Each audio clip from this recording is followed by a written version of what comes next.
ሰላም ጤና ይስጥልኝ ውዶች፣ እንዴት ናችሁ? ሰላም ነው። ትላንትና ብዙዎቻችሁ ምንድነው እያላችሁ ስጠይቁ ነበረ። አረብ ሀገር የምትኖሩ እህቶቼ መቼም ታውቃላችሁ፣ ዝባዲ ነው የሚባለው።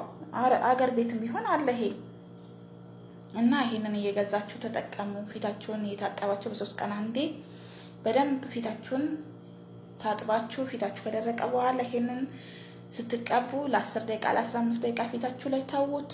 አንዳንዴ አይናችን አካባቢ ይጦቅራል፣ እንቅልፍ አለመተኛት።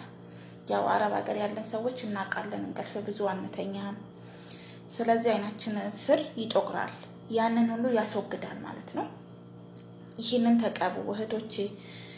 ባላችሁ አቅም ባላችሁ ሰዓት ፊታችሁን ተንከባከቡ። ፊታችን ከሌላ አካላት የተለየ ስለሆነ የሆነ ነገር ቶሎ አይችልም። ይሄ ደግሞ ጉዳት የለውም፣ ጉዳት አያመጣም ይሄ እና ይሄን ተቀቡ በ3 ቀን አንዴ።